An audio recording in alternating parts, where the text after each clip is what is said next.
સુરતમાં ખાડીપુરના પાણીની સમસ્યાથી લોકો ત્રસ્ત થઈ ગયા છે। સોસાયટીમાં પાણી ભરાયેલા છે। વાલકનગરમાં પૂરના પાણી ભરાવાથી હાલાકી લોકોને પડી રહી છે અને તંત્રના પાપે નાગરિકોએ નુકસાની ભોગવી।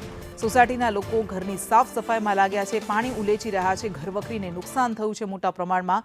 સતત 2 દિવસથી તંત્રના પાપે સીમાડા નાકા પાસે આવેલ વાલકનગરમાં ખાડીપુરના પાણી સોસાયટીમાં ભરાયેલા છે તે ઓસરી રહ્યા છે। ધીમે ધીમે હવે ઓસરવા માંડ્યા છે અને પાછળ છોડી રહ્યા છે કાદવ, કીચડ અને ભયંકર નુકસાની। સોસાયટીના લોકો પોતાના ઘર તરફ આગળ વધી ઘરની હવે સાફ સફાઈમાં લાગ્યા છે। ત્યારે આજે તંત્રને સમય મળ્યો છે અને તંત્ર પણ અહીં આવીને ડ્રેનેજ લાઇનનું ઢાંકણ શોધી રહ્યા છે। તંત્ર દ્વારા અગાઉ કોઈપણ પ્રકારના સાવચેતીના પગલાં ન લેવાયા, પરિણામે નાગરિકોએ નુકસાની ભોગવવાનો વારો આવ્યો। સીમાડા નાકા પાસે આવેલ વાલકનગરમાં પાણી તો હવે ધીરે ધીરે ઉતરી રહ્યું છે, પરંતુ લોકોની નુકસાની સ્પષ્ટપણે જોવાઈ રહી છે। જોઈ શકાય છે કે લોકોનું લાખોનું રૂપિયાનું નુકસાન થયું છે।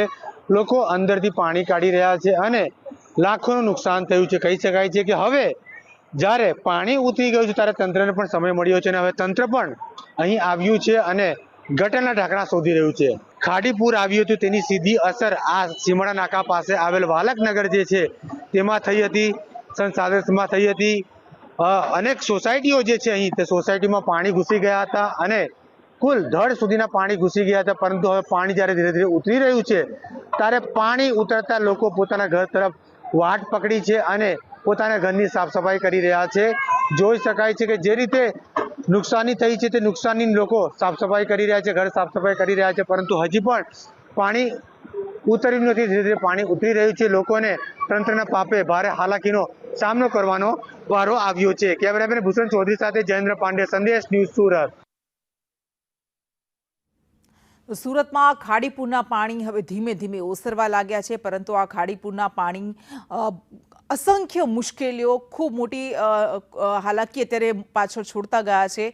પાણી ઓસરતા હવે લોકો પોતાના ઘરમાંથી જે પણ સામાન હતો, કાદવ કીચડ હતો, એ બધું જ કાઢી રહ્યા છે। ગઈકાલના દ્રશ્યો મેં આપણે બતાવી રહ્યા છે કે ગઈકાલે કેવી સ્થિતિ હતી। છાતીસમાં પાણી ભરાયેલા હતા અને લોકોની ઘરવખરી આ પાણીમાં વહેવા લાગી હતી, પરળી ગઈ હતી, ખૂબ મોટું નુકસાન ગયું।